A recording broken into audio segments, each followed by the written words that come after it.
Hello, welcome to Sumo Biology online classes. So today's class is about primary and secondary metabolites. We are going to discuss primary and secondary metabolites. Topic from your chapter Biomolecules, Primary and Secondary Metabolites. चलिए चालू करें. The most exciting aspect of chemistry deals with isolating thousands of compounds, small, big, from living organism, determining their structure and if possible synthesizing them. कह रहे सबसे ज़्यादा रासायनिक विज्ञान में सबसे ज़्यादा जो दिलचस्पी का विषय है कि वो थाउजेंड्स ऑफ कंपाउंड, हज़ारों की संख्या में यौगिकों को छोटे बड़े लिविंग ऑर्गेनिज्म से एक्सट्रैक्ट करना, साथ में उनके स्ट्रक्चर को समझना और अगर संभव हो सके तो उनको सिंथेसाइज करना. If one were to make a list of biomolecule, such a list would have thousands of organic compound including amino acids, sugars etcetera. अगर आप ये लिस्ट बनाने की कोशिश करें कि लिविंग सेल से आप किसको एक्सट्रैक्ट कर सकते हैं, तो उस लिस्ट में हज़ारों की संख्या में नाम होंगे, हज़ारों की संख्या में यौगिक होंगे, जिसमें अमीनो एसिड्स भी होंगे, शुगर्स भी होंगे, प्रोटीन्स भी होंगी, ये सारी चीज़ें, लिपिड्स भी होंगे, ये सब होंगे, न्यूक्लियोटाइड्स भी होंगे.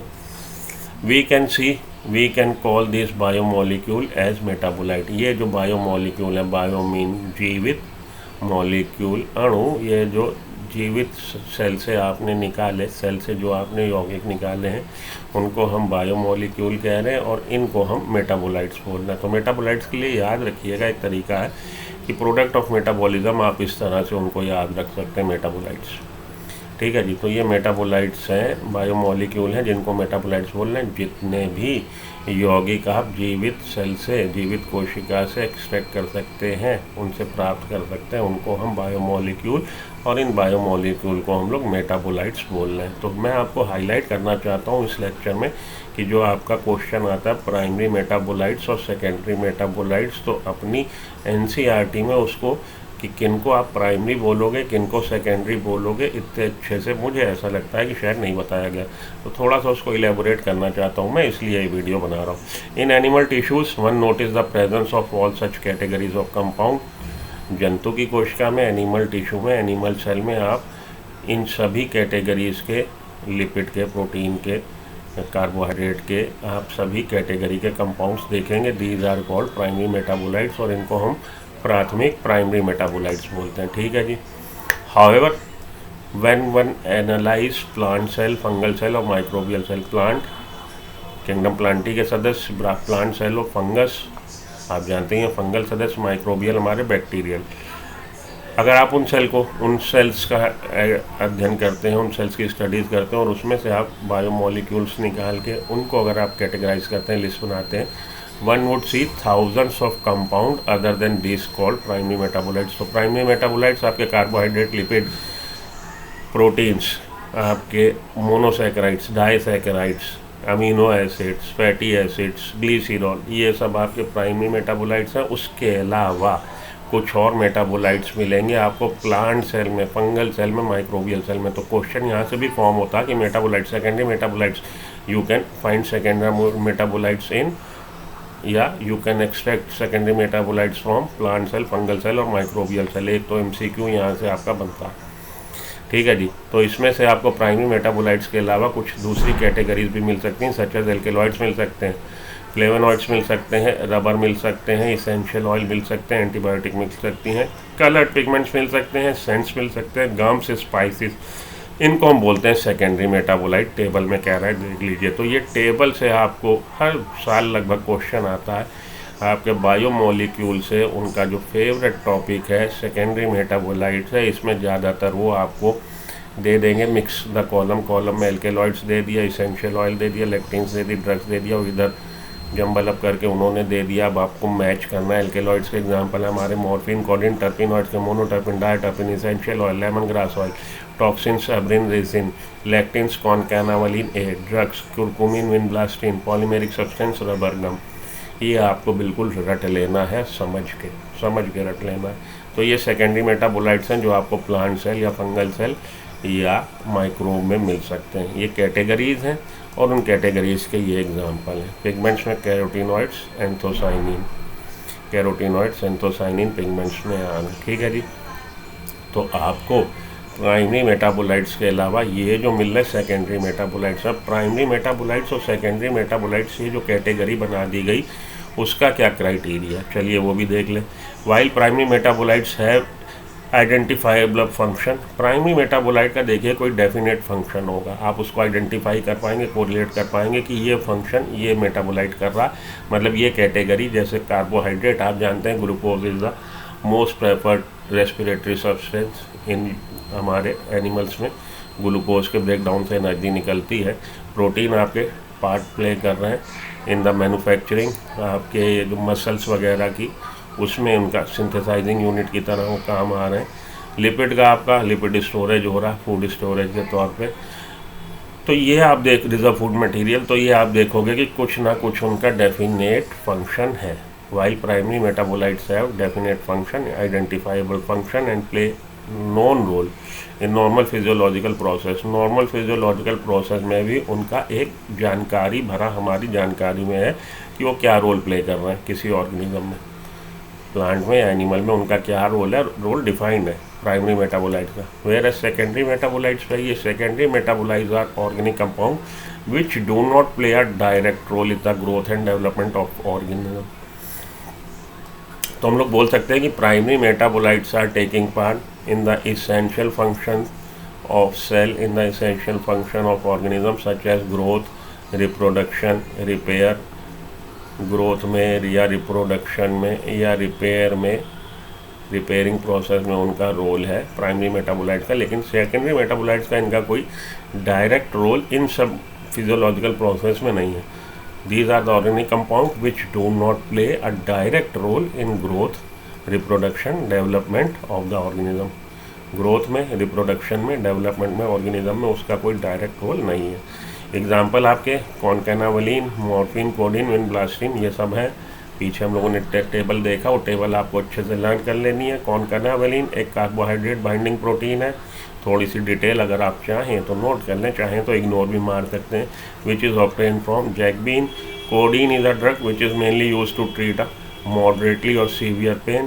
कोडीन को हम लोग, ये आपका एनाल्जेसिक है, पेन रिलीवर है, मॉडरेट और सीवियर पेन में दी जा सकती है। Morphine is pain reliever, morphine भी पेन रिलीवर है, which act directly on the central nervous system. Use for both acute and chronic pain, acute pen के लिए और क्रोनिक पेन के लिए यूज़ करी जा सकती है। विनब्लास्टिन एंकेलॉइड है which is used as drug to cure cancer. तो विनब्लास्टिन ड्रग में आती है, किसको क्योर करती है, कैंसर को। ठीक, ये कुछ आपके लिए एक्स्ट्रा नोट्स हैं, अगर चाहो तो आप इसको पॉज करके स्क्रीन कैप्चर करके थोड़ी सी 2-4 बातें अपनी एनसीईआरटी में लिख लीजिएगा, चाहिए तो इग्नोर मार दीजिएगा। We do not at the moment understand the role of function of all the secondary metabolites. Secondary metabolite की देखिए फंक्शन हमें नोन नहीं है, तो मिल कहाँ रहे, प्लांट सेल में, फंगल सेल में या आपके माइक्रोबियल सेल में, होस्ट ऑर्गेनिज्म में इसका क्या रोल है सेकेंडरी मेटाबोलाइट का, वेल डिफाइंड नहीं है। However many of them are useful to human welfare. लेकिन यह बात यहाँ पे बहुत इंटरेस्टिंग है, जिसमें मिल रहा है उसमें क्या रोल प्ले कर रहा है ये तो हम लोग को नहीं पता, लेकिन ह्यूमन बींग के लिए, ह्यूमन वेलफेयर के लिए, मानव जाति के कल्याण हेतु बड़े यूजफुल है। Such as rubber, drugs, spices, scents and pigments, आप जानते ही हैं इन सब का यूज़ ह्यूमन बींग अपने यूज़ के लिए, अपने बेनिफिट के लिए कर रहा है। Some secondary metabolites have ecological importance. कुछ सेकेंडरी मेटाबोलाइट्स ये हैं जो पारिस्थितिकी तंत्र से महत्वपूर्ण है। तो ये प्राइमरी और सेकेंडरी मेटाबोलाइट्स का कंपैरिजन यहाँ पे मैंने बनाया है। These are biomolecule required for basic processes. Basic processes मतलब ग्रोथ में उनका रोल होगा, या रिप्रोडक्शन में रोल होगा, या उनका रिपेयर में, डेवलपमेंट में, रिपेयर में रोल होगा। ठीक है जी, डेवलपमेंट या रिपेयर, इनका रोल मतलब डिफाइन है, और वो आप प्रोसेस जानते होंगे, उसको कोरिलेट भी करेंगे कि इस ये काम कर रहा है, ये काम कर रहा है। These are the derivative of primary metabolites. Secondary metabolites derivative है प्राइमरी मेटाबोलाइट्स के, not involve in basic growth. तो डायरेक्टली इन्वॉल्व नहीं है ग्रोथ में, रिप्रोडक्शन में या डेवलपमेंट में। They are found throughout the plant kingdom. तो ये आपको प्लांट किंगडम में, जैसे आपका ग्लूकोज है, ये आपका सुक्रोज है, अमीनो एसिड्स हैं, ग्लाइसिन, एलानिन, तो थ्रू आउट प्लांट किंगडम मिल रहे हैं। Particular secondary metabolites are found in one plant species. तो एक प्लांट स्पीसीज में पर्टिकुलर एक ही मिल रहा है। जैसे एट्रोपा बेलोडोना में आपको मॉर्फिन हम लोग एक्सट्रैक्ट कर रहे हैं धतूरा से, तो धतूरे से ही आपको मॉर्फिन मिल रहा, मॉर्फिन कोडीन। ठीक है जी। और या पर्टिकुलर फैमिली से ले रहे हैं आप। ये नहीं है कि वो हर प्लांट में मिले, ऐसा नहीं है। यहाँ पे प्राइमरी मेटाबोलाइट जो है, जैसे अमीनो एसिड्स हो गए, या आपका कार्बोहाइड्रेट्स मोनोसैकेराइड्स हो गई, या आपके लिपिड्स हो गए, तो ये तो आपके थ्रू आउट प्लांट किंगडम हर में मिल रहा है। सोलेनेसी के मेंबर में मिल रहा, लिलिएसी के मेंबर में मिल रहा, फैबेसी के मेंबर में मिल रहा, मालवेसी के मेंबर में मिल रहा, जिम्नोस्पर्म में भी मिल रहा, बायोफाइटा में भी मिल रहा। लेकिन यहाँ पे सेकेंडरी मेटाबोलाइट्स जो है पर्टिकुलर प्लांट स्पीसीज में या पर्टिकुलर फैमिली में मिलते हैं। They are highly useful to plant. भाई प्राइमरी मेटाबोलाइट्स डायरेक्ट पार्टिसिपेट कर रहे हैं ग्रोथ में, रिप्रोडक्शन में, किसी ना किसी इंपॉर्टेंट फिजियोलॉजिकल फंक्शन में, तो ये इंपॉर्टेंट है प्लांट के लिए, हाईली यूजफुल है। और ये लिमिटेड रोल है इनका, यही नहीं पता कि उसके लिए बेनिफिशियल है कि नहीं। हाँ, हमारे लिए कई एक बेनिफिशियल है। These are produce in generous amount and can be easily extracted. तो अच्छी खासी मात्रा में पैदा हो रहे हैं, तो उसके शरीर में आप आसानी से इनको निकाल सकते हैं। These are produced in small quantities and their extraction from plant is difficult. तो ये आपका बहुत थोड़ी मात्रा में होते हैं, तो उनको एक्सट्रैक्ट करना इतना आसान नहीं है। ये हो गया आपका प्राइमरी और सेकेंडरी मेटाबोलाइट के बारे में जानकारी। इतना आप पढ़ लीजिए, आपके काम आएगा। वो टेबल ज़रूर रख लीजिएगा जो पिगमेंट से चालू हुई, anthocyanin, alkaloids, morphine, codeine, drugs, vinblastine, curcumin, toxin, abrin, resin, polymeric substance, आपके गम्स, रबर, तो उसको आप रट लीजिएगा अच्छे से। और उसी में से कहीं ना कहीं से आपको क्वेश्चन पूछा जाता है। Which of the following secondary metabolites belongs to drug. Drug में कौन आते हैं? विनब्लास्टिन, कुरकुमिन आते हैं। तो विनब्लास्टिन और कुरकुमिन हमारे ड्रग में। एब्रिन क्या है? टॉक्सिन है। कोडीन, मॉर्फिन क्या है? एल्केलॉइड्स है। आंसर हो गया आपका। चलिए आगे, इसी तरह के क्वेश्चन आते हैं। विच ऑफ द फॉलोइंग, मैच करिए। एब्रिन क्या है? टॉक्सिन है। ए के अपोजिट 5 लिख लीजिए। ग्लूट4 क्या है? ग्लूट4 हमारा ग्लूकोज ट्रांसपोर्टर है, इसके अपोजिट आप लिख लीजिए 4। कोलेजन क्या है? इंटरसेलुलर ग्रोथ सब्सटेंस है, प्रोटीन है। इंटरसेलुलर 2 लिख लीजिए। कॉनकानावेलिन क्या है? कॉनकानावेलिन हमारी लैक्टीन, तो 1 लिख लीजिए। ये आपका मैच हो गया। 5 4 2 1, 5 4 2 1, ऑप्शन बी आंसर हो गया। ठीक है, इसी तरह से क्वेश्चन आपके आते हैं। Which one contain only secondary metabolites, किस में? तो सेलुलोज हमारा प्राइमरी मेटाबोलाइट होगा, टायरोसिन प्राइमरी है, ग्लाइसिन हमारा प्राइमरी है, भाई अमीनो एसिड्स है वो तो आपका पॉलीसैकेराइड है। फिनाइल एनानिन ये हमारा अमीनो एसिड है, प्राइमरी है। कॉनकानावेलिन, मॉर्फिन, कोडीन, विनब्लास्टिन ये आपके क्या हैं? ये आपके क्या हैं? ये सेकेंडरी मेटाबोलाइट्स। मॉर्फिन, कोडीन आपके एल्केलॉइड्स हैं। विनब्लास्टिन, कुरकुमिन ड्रग में आते हैं।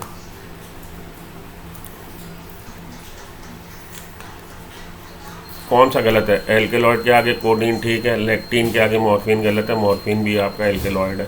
टॉक्सिन, एब्रिन ठीक है, टर्पीन्स आपका, टर्पीन भी गलत है, टर्पीन्स आपके डायटर्पीन्स, मोनोटर्पीन्स हैं, तो ये आपका गलत हो गया। सेकंड एंड फोर्थ आंसर हो जाएगा, सेकंड एंड फोर्थ। अब आपका आ गया बायो मैक्रोमोलिक्यूल, जो मैं अगले लेक्चर में आपका अटेंड करूँगा। आज के लिए इतना काफ़ी। प्राइमरी एंड सेकेंडरी मेटाबोलाइट, इसमें आपने जो याद रखना है वो ये टेबल आपके लिए बहुत ज़रूरी है। इस टेबल को आप अच्छे से याद कर लीजिए। इसी टेबल से क्वेश्चन आपका वो घुमा फिरा के हर बार यहीं से पूछता। Pigments, carotenoid, anthocyanin, alkaloids, morphine, codeine, terpenoids, monoterpene, diterpene, essential oil, lemon grass oil, toxin, abrin, resin, lectins, concanavalin, drugs, vinblastine, curcumin, polymeric substance, rubber, gums, cellulose. ये टेबल आपको बिल्कुल टिप्स पे होनी चाहिए। आपका क्वेश्चन इससे सॉल्व हो जाएगा, प्राइमरी और सेकेंडरी मेटाबोलाइट से। प्लस ये याद रखना है कि सेकेंडरी मेटाबोलाइट्स का एक्सट्रैक्शन किससे हम लोग कर रहे हैं? प्लांट सेल से, फंगल सेल से और माइक्रोब से। ठीक है जी। और थोड़ी सी डिटेल मैंने आपको और बता दी कि primary metabolites directly taking part in some important physiological process such as आपका ग्रोथ, सच एज आपका रिप्रोडक्शन, सच एज आपका डेवलपमेंट प्रोसेस, सच एज आपका repair. Where secondary metabolites are not directly involve in these processes. Secondary metabolites कई तो ऐसे हैं जिनका अभी आपको फंक्शन ही डिफाइन नहीं है, लेकिन ह्यूमन बींग के लिए ऐसे ज़्यादातर देखा गया कि इम्पॉर्टेंट होते हैं। इतना याद रख लीजिएगा, काम आपका फर्स्ट क्लास चलेगा। मिलता हूँ ब्रेक के बाद। इसी तरह बने रहिए। अगर आप आखिरी तक आ गए हैं लेक्चर के, वीडियो को लाइक कर दीजिए, चैनल को सब्सक्राइब कर लीजिए, वीडियो को शेयर कर दीजिए, बेल आइकन को हिट कर दीजिए ताकि आपको नोटिफिकेशन आती रहे। मेरी रोज़ कम से कम 5 से 6 वीडियो अपलोड होती हैं। साथ में क्वेश्चन प्रैक्टिस भी करवाता हूँ, तो आपके लिए अच्छा रहेगा अगर आप फॉलो करें तो। बाकी सवारी अपनी सामान की खुद जिम्मेदार। थैंक यू, मिलता हूँ, धन्यवाद।